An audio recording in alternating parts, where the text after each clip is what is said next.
하나님 말씀입니다. 마태복음 2장 1절부터 12절까지 합독하십니다. 헤로드 왕 때에 예수께서 유다의 베들레헴에서 나심에 동방으로부터 박사들이 예루살렘에 이르러 말하되 유대인의 왕으로 나신 이가 어디 계시냐? 우리가 동방에서 그의 표를 보고 그에게 경배하러 왔노라. 헤로드 왕과 온 예루살렘이 듣고 소동한지라.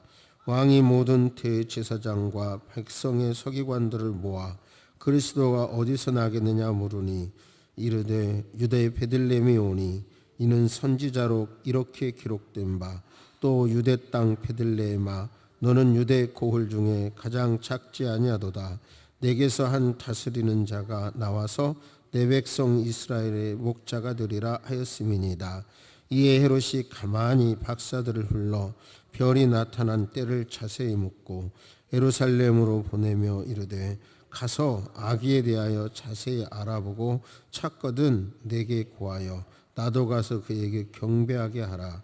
박사들이 왕의 말을 듣고 갈새 동방에서 보던 그 별이 문득 앞서 인도하여 가다가 아기 있는 머물러 서 있는지라. 그 별들이 별을 보고 매우 크게 기뻐하더라.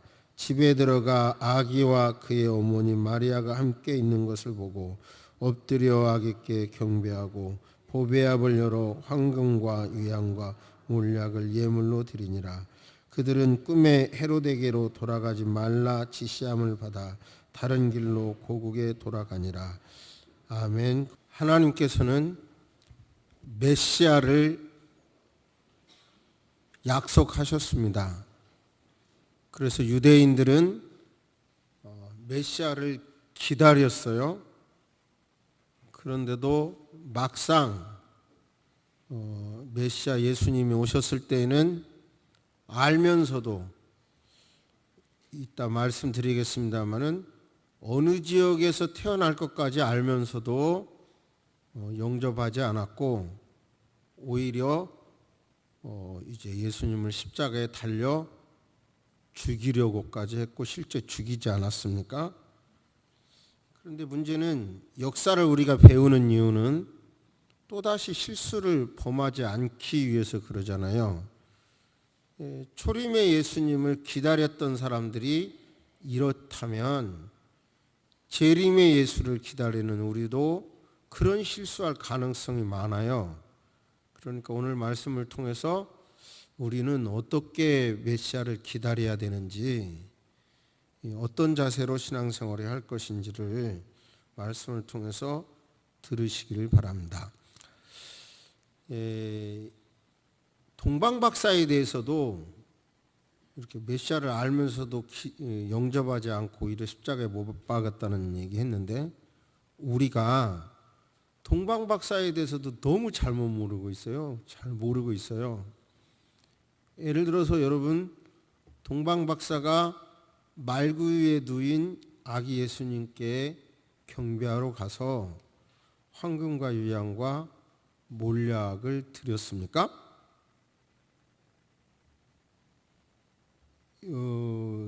지금 이 말에는 일부는 맞고 일부는 틀려요. 근데 우리 고정관념은 그래요. 동방박사가 몇 명입니까? 네? 3명이라고 알죠. 성경에 어디에 있습니까? 없어요. 하여튼 좀 우리의 고정관념하고 너무 틀려요. 제가 이제 여름이 돼서 여름에 입을 양복을 찾았는데요. 작년에 입은 새 옷이 자켓은 있는데 바지가 없어요. 그래서 3주간 찾았어요. 제 고정관념은 그래도 양복 바지는 걸어놓는다 옷걸이에 이 고정관념이었거든요. 3주간 다 찾아 사무실, 집, 자동차까지 다 찾아도 3주간 못 찾았어요. 근데 지금 일부 예배 끝나고 가서 이제는 고정관념을 버리고 바구니 속에서 찾았어요. 처박혀 있는 바구니. 근데 거기서 나오는 거 있죠.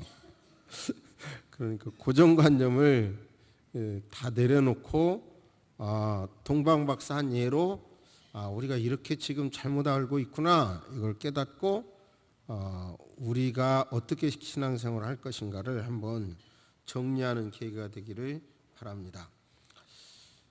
말씀드린 대로 동방박사가 주일학교 때부터 말구유에 누인 아기 예수님께 갔다, 그렇게 생각하잖아요. 본문을 한번 보실까요? 마태복음 2장 2절 보시면, 유대인의 왕으로 나신 이가 어디 계시냐?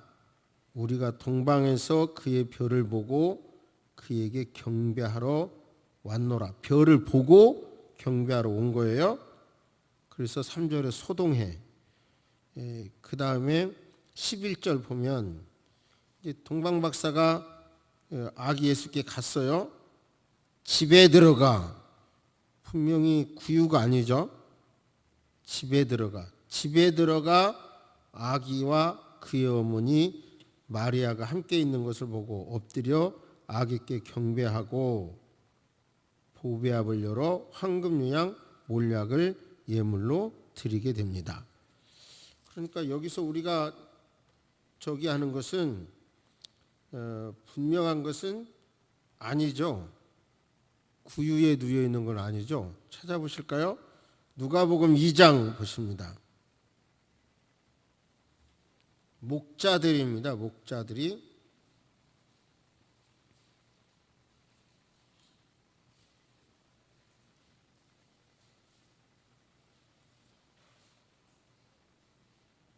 이 장을 쭉 보시면 초정 보면 바로 그 7절, 첫 아들을 낳아 강보에 싸서 구유에 누웠으니 이는 여관에 있을 곳이 없음이로라.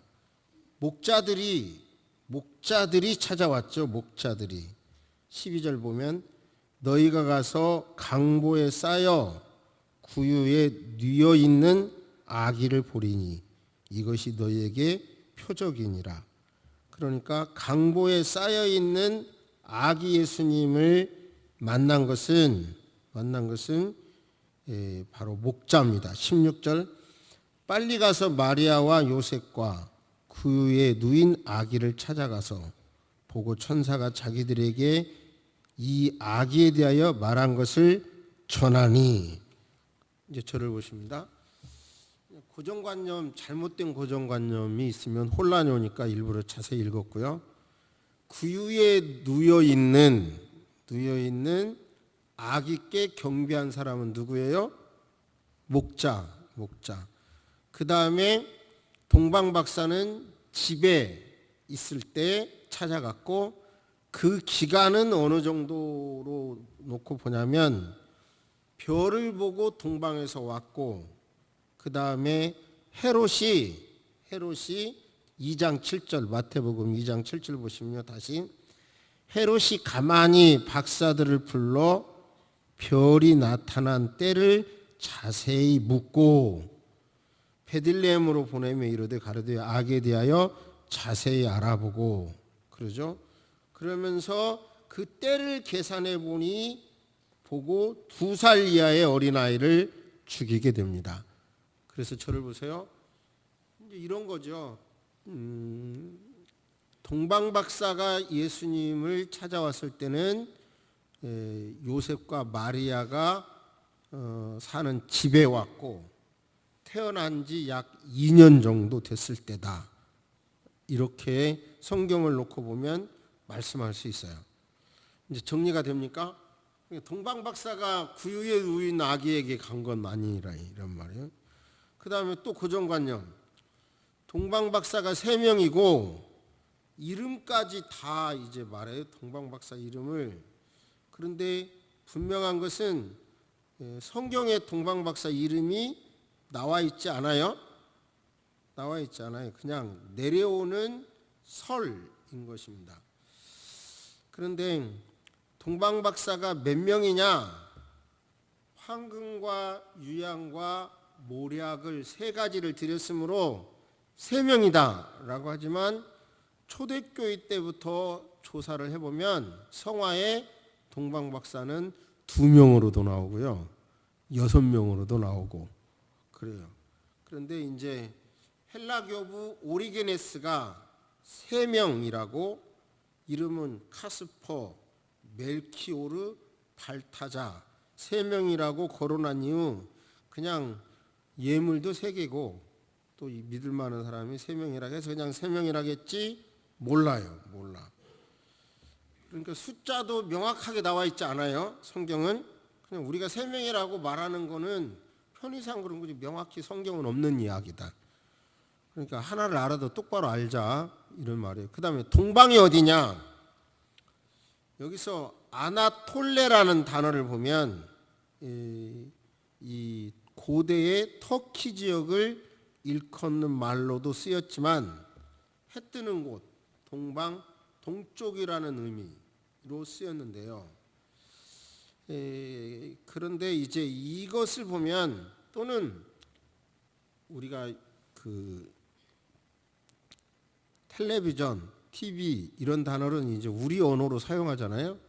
교회 안에서도 디아스포라라는 단어는 그냥 알아둬야 할 단어가 됐어요. 흩어진 유대인인데요. 그러니까 이 본토에서 살지 못하고 다 외국으로 흩어버려요. 뭉치면 반항하니까 항거하니까 그들을 디아스포라라고 하는데 흩어진 유대인 중에서 이 사람들의 말을 보면 유대인의 왕이 어디서 났느뇨? 라고 하는 말을 볼 때 동방박사가 흩어진 유대인 중에 한 사람 아닐까? 이런 추측도 있고 심지어 우리 대한민국에서 왔다. 한반도에서 왔다는 주장까지도 있어요. 동방박사가. 그런데 역사적인 자료를 보면 페르시아가 이제 유대 땅을 점령했을 때 막 파괴하고 학살을 했어요. 교회도 막 파괴했는데 그 예수 탄생 기념 성전에 서기 614년에요.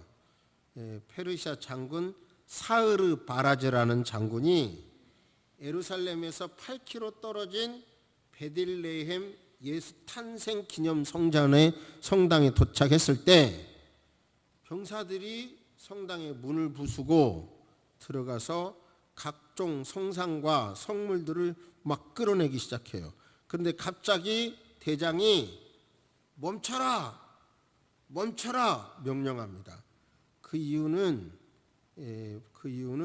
성당에 저런 거 있잖아요.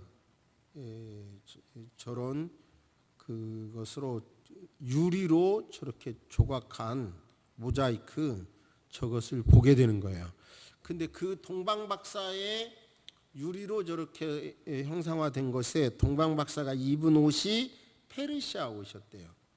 그러니까 우리의 그 신령한 그 동방박사들이 여기에 왔구나. 그래서 오히려 거기에서 경배하고 부수지 않았다는 말이 있어요. 그러니까 그 옷을 놓고 보면 페르시아에서 왔다라고 말할 수는 있어요. 그 다음에 이제 박사라고 그러는데 박사, 우리가 말하는 학문의 꽃인 PhD 학위를 가진 사람이 아니고 또 다니엘을 어떤 팀장으로 임명하게 되는데 그때 여기에 박사라는 단어를 같이 써요. 그러니까 쉽게 말하면 옛날에는 그 별을 보고 뭘 예측했다든지 삼국지 같은 거 보면 그런 걸 보고 기가 막히게 예측을 많이 하잖아요. 근데 그런 거 요즘 언어로 말하면 천문학자 이런 정도로 볼 수가 있어요. 여기까지 보면 예수님에게 바친 예물을 바친 황금과 유향과 모략을 바친 이 동방박사들은 이방인이고 그리고 그들의 헌신이 대단한 것인데도 우리가 그들에 대해서 부정확하게 알고 있다는 것을 이해하시죠? 그러니까 지금 우리가 가진 신앙생활도 뭔가 다시 오실 예수님에 대하여 잘못하고 있을 수도 있다라는 생각을 다 같이 해보시기를 바랍니다.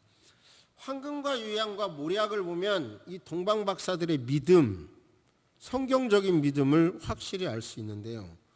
황금은 옛날에 저기 충청도 어디 가니까 남쪽에 있는 청와대 뭐 그런 데 있었잖아요. 청남대. 예. 거기 보니까 우리가 대통령이 외국에 방문했을 때 받았던 선물이 기념된 전시된 데가 있었잖아요. 그러니까 그게 하나의 국제의 의례야, 의례. 왕을 방문할 때 선물을 드리는. 그러니까 그 당시 왕을 방문할 때는 황금을 드리는 그런 의례, 거기 외교 의례가 있었다고 그래요. 그러니까 이 동방 박사는 왕 중의 왕이라는 믿음으로, 아기 예수가 왕 중의 왕이라는 믿음을 가지고 그런 자세로 예수님을 대한 거죠. 황금을 드렸다는 것은. 두 번째, 유향은 아라비아 지역 지방의 관목에서 채취한 향기로운 송진으로 제사 지낼 때 사용을 하는 건데, 그러니까 제사장의 의미, 향을 드리는 제사장의 의미. 켈빈도 이 유향의 의미를 그리스도의 제사장권을 상징한다 그랬어요. 그러니까 대제사장이신 히브리서는 대제사장이신 예수를 깊이 생각하라는 말씀이 있잖아요. 그러니까 제사장은 뭐예요? 죄인들이 제물을 가지고 오면 그 제물에게 죄인의 죄를 옮기는 안수기도를 하고 죄인 대신 짐승을 잡아서 하나님께 드리는 일을 했잖아요. 그러니까 예수 당신은 바로 인류의 죄를 대신 짊어지십니다. 그런 의미로 유향을 드렸다는 거예요. 지난번 우리가 수요일 날 아라랏산에 대해서 공부를 했는데, 아라랏산은 홍수가 났을 때 노아의 배, 노아의 방주, 거기는 돛대도 없고 노젓는 것도 없잖아요. 하나님 인도하시는 대로 가다가 이제 물이 아래서 올라오고 위에서 떨어지면 거기서 다 세상이 물에 잠기죠. 방주가 떴어.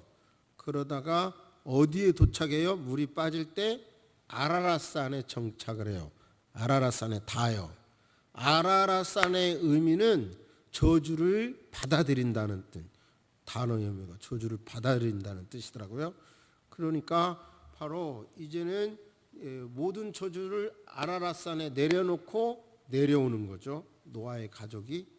뭐 고고학 자료에 그 산꼭대기에 노아 성경에 나와 있는 방주 사이즈가 배가 산꼭대기에 있다는 자료도 있어요.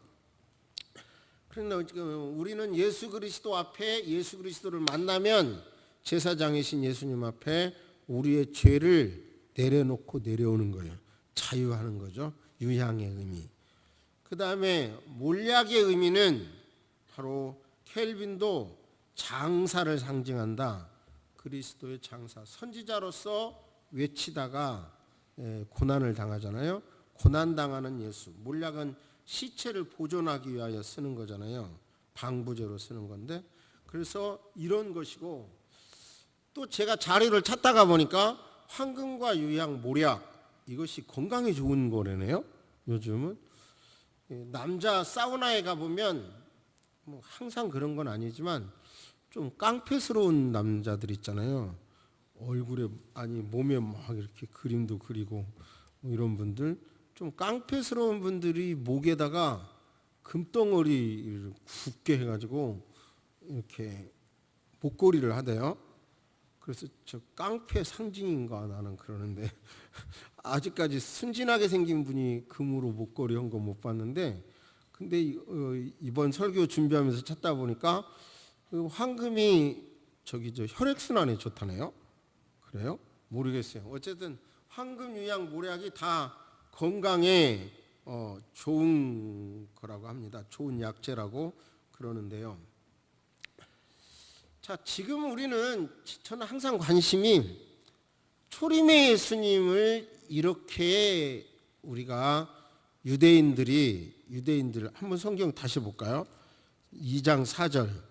왕이 모든 대제사장과 백성의 서기관들을 모아 그리스도가 어디서 나겠느냐 물으니까 이르되 대제사장과 서기관들이 유대 베들레헴입니다. 그런 이유는 저 구약 성경 이사야 7장 14절에 미가서 5장 2절 등에 보면 유대 땅 베들레헴아 너는 유대 고을 중에서 가장 작지 아니하도다. 내게서 한 다스리는 자가 나와서 내 백성 이스라엘의 목자가 되리라는 말씀이 있거든요. 그러니까 베들레헴에서 나요 이렇게 정확히 알고 있어요. 그런데도 영접하지 않았잖아요. 그리고 또 헤롯 같은 경우는 그 유대 왕이라 그러니까 자기가 얼마나 해먹겠다고 바로 그 아이를 2살 이하 아이를 다 죽이죠. 그런 걸 보면 정말 지금 우리 시대의 메시아를 다들 기다리죠. 다들 기다리는데 올 때가 됐다고 생각해야 돼요. 시간이 걸려도 마태복음 24장 찾아보십니다.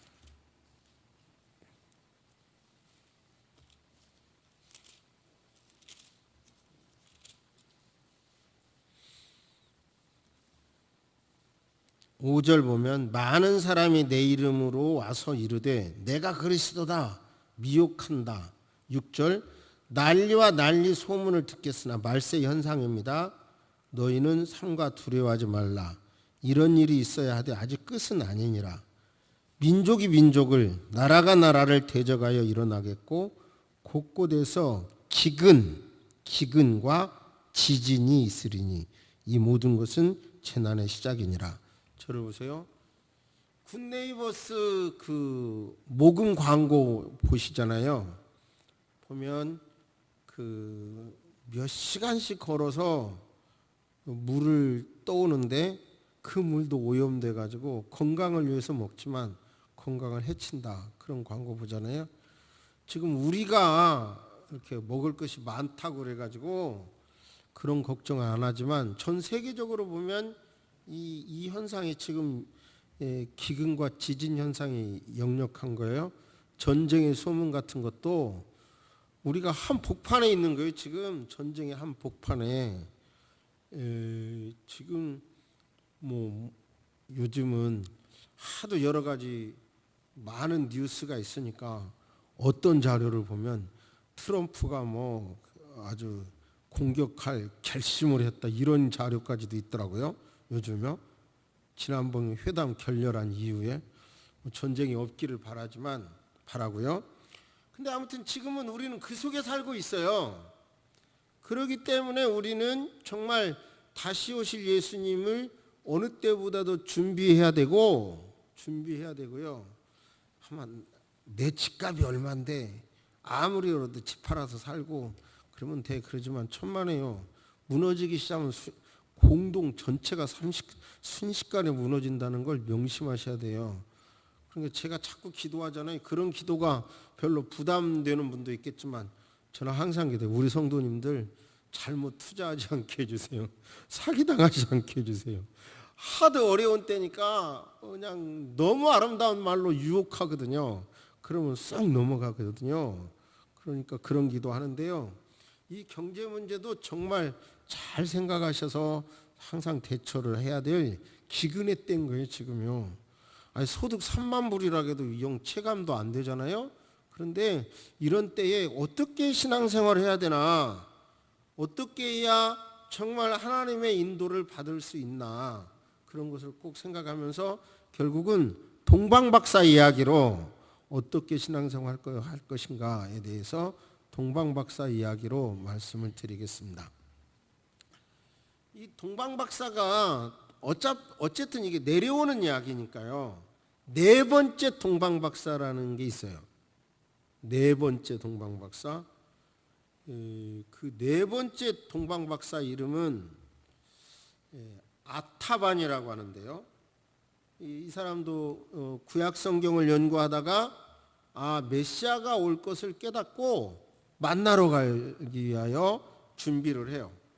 청옥과 루비와 진주를 가지고 40세 정도 때에 메시아를 찾아 나섭니다. 그런데 자기가 메시아를 찾아 나가겠다고 하니까 친구들이 만류하고 비웃어요. 그런데도 이 사람은 이제 그 청옥, 루비, 진주를 들고 찾아갑니다. 오르테르 산기슭을 지나고 니키아 광야를 거쳐서 유브라데스 강을 건너 열흘째 되는 날, 우리가 지금까지 말한 3명의 동방박사와 만나기로 한 약속의 장소에 도착을 해요. 근데 알타바는 3시간 늦게 됩니다. 늦었어요. 근데 3명의 동방박사들은 떠나버리고 그 자리에 없었어요. 두 번째, 만약에 그 자리에서 못 만나면 7일 후에 어디서 만나자고 약속을 했는데요. 그 자리를 향하여 열심히 가게 됩니다. 그런데 어느 황혼에 종려나무 아래서 병들어 신음하고 있는 한 히브리인을 만나게 됩니다. 그 사람은 살려달라고 애원을 해요. 그래서 그 사람은 뿌리치고 갈까 말까, 뿌리치고 가야 앞서간 3명의 동방박사를 만나겠는데 뿌리칠 수가 없어서 결국은 그 병자를 돌봐주고 이제 허겁지겁 그 약속 장소를 가게 됩니다. 그런데 그 히브리인이 이야기를 해요. 어디를 가는 중입니까? 그러니까 알타바는 나는 메시아 탄생을 깨달았고 그 메시아를 만나러 가는 중이다. 그러니까 말하기를 그 새 왕이 나타날 곳은 예루살렘이 아니라 베들레헴이라고 그 환자가 가르쳐 줍니다. 그 소식을 듣고 두 번째 장소에 갔지만 역시 늦어서 앞에 3명의 동방박사는 떠나고 말았어요. 배고픔과 지침, 실망을 안고 홀로 베들레헴에 향해 가요. 그런데 베들레헴에 도착하자마자 동방박사는 경배를 마치고 3일 전에 떠났다는 소식을 알아요. 알타바는 아기를 안고 있는 한 여인을 만나 베들레헴에서 나신 아기왕이 어디가 있습니까? 라고 묻자 아니요, 그 아기왕은 애굽으로 떠났어요 라고 가르쳐 줍니다. 바로 그때 문짝이 부서지는 소리와 함께 헤롯 병사들이 들이닥쳐서 아기를 안고 있는 여인이 안고 있는 아기를 가로챕니다. 아기는 그리고 여인은 울부짖습니다. 그때 알타바는 자기가 가지고 왔던 청옥을 내주면서 뇌물로 주는 거죠. 이 아기를 살려주세요. 병사는 눈부시게 빛나는 청옥을 움켜쥔 채 이 집에는 아기가 없다 하고 소리치고 나가버려요. 이게 이제 성극에 많이 나오기도 하는 거예요. 알타바는 이제 혼자 애굽을 떠나갑니다. 애굽에 가서 빈민촌, 피난민촌, 노예시장 곳곳을 뒤지면서 베들레헴에서 내려온 아기 예수를 찾습니다. 그가 노예시장을 지날 때 처절한 여인의 절규가 들립니다. 노예로 팔리려는 젖먹이 아기를 붙잡고 통곡하는 광경을 본 알타바는 루비를 주고 그 여인과 아기를 사서 노예로 가는 것을 풀어줍니다. 어디로 갈 것이냐는 알타반의 물음에 가족과 친구가 있는 애굽의 남쪽 고향 땅 구스로 가고 싶었으나 갈 길이 없다고 하자 그 여인과 아기를 태우고 머나먼 구스를 향합니다. 그러다가 계속 이렇게 시간을 허비하다가 33년이라는 세월을 허비했다는 거예요. 이제 진주 하나가 남았는데 예루살렘을 오게 됩니다. 40세에 떠났는데 70대 중반 노인이 됐어요. 알타바는 어느 6월절 날 수많은 인파로 가득 찬 예루살렘 거리에 들어서서 사람들이 술렁거리고 군인들이 뛰어가는 발자국 소리, 고함치는 소리, 여인들의 울음소리가 들려요. 알타바는 묻습니다. 무슨 일이에요? 그러자 당신은 그걸 몰라요? 지금 저 3사람이 십자가 처형을 당하게 되는데 그 중에 한 사람은 죄가 없는 나사렛 예수라는 사람입니다. 그 사람은 광야에서 이적도 행하고 눈먼 자도 고쳐주고 안진뱅이와 문둥병자를 고쳐주고 세리와 창기에게도 긍휼을 베풀었던 사람이에요. 알타바는 이분이 자기가 찾던 새 왕이라는 것을 그제야 깨닫습니다. 그래서 이제 알타바는 이 마지막 남은 예물이라도 저분께 드려야 되겠다 그렇게 생각하고 있는데, 알타반이 성문에 들어서기 직전 성문 앞에서 한 소녀가 죽은 아버지 빚 때문에 빚쟁이들에게 끌려가면서 울부짖습니다. 나를 살려주세요. 알타반은 어쩌면 저 이제 왕을 찾았는데 저 왕에게 예물을 드려야 되는데 그 소리를 듣고 결국은 또 마지막 진주까지 드렸다고 그래요.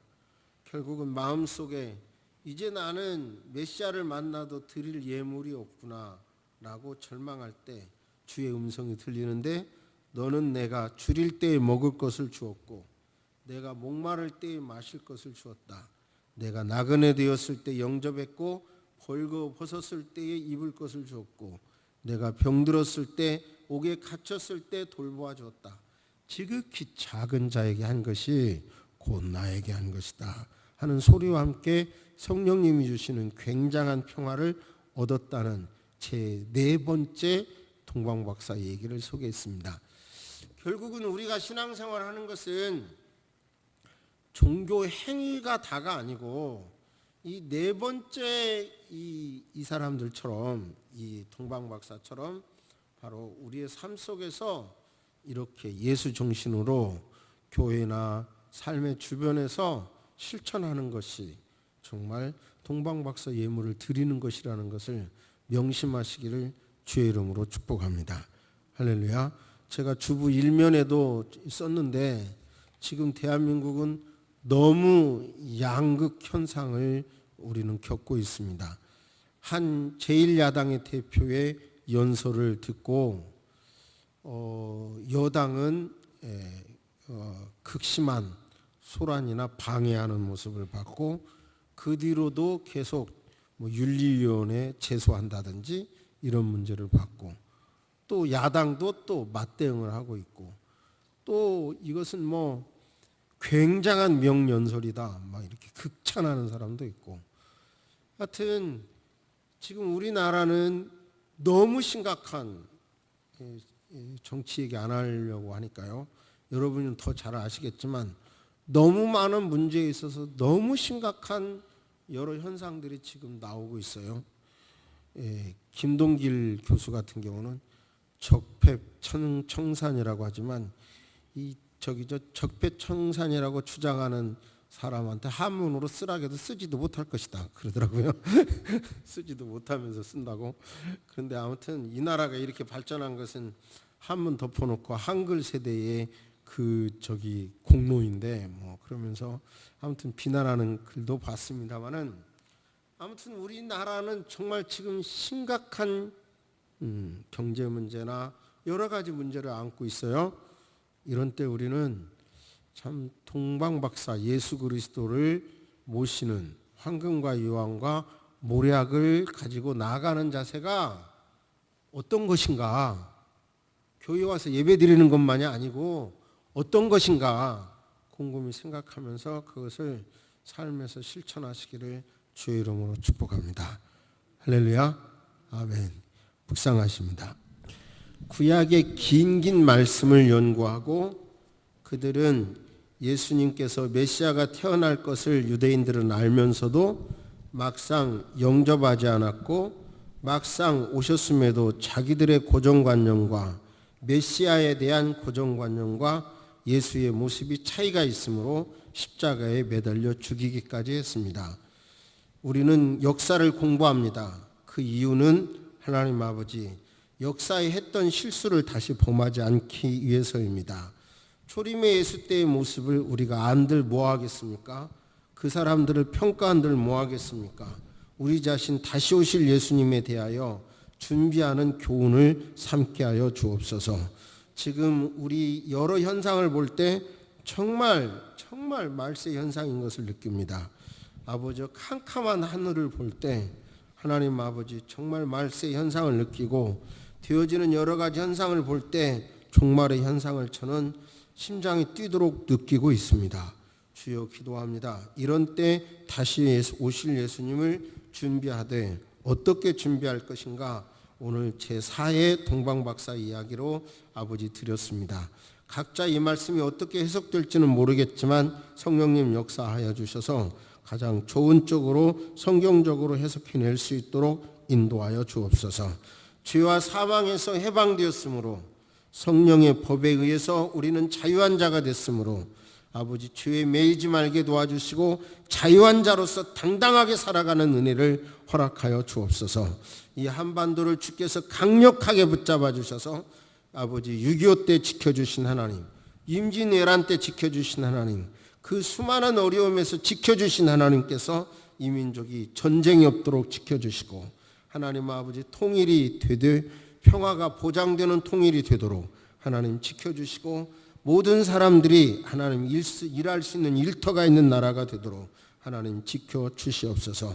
새소망 성도들과 늘 함께하여 주시고 아버지 하나님 우리 성도님들의 입술이 예수 그리스도의 영광을 드러나게 도와주시고 어떠한 상황 속에서라도 긍정을 말하는 믿음을 말하는 성도님들이 되도록 도와주옵소서. 지금은 우리 주 예수 그리스도의 은혜와 우리 하나님의 놀라우신 사랑과 성령님의 감화감동 교통하심이 이제로부터 영원토록 함께 있을지어다. 아멘.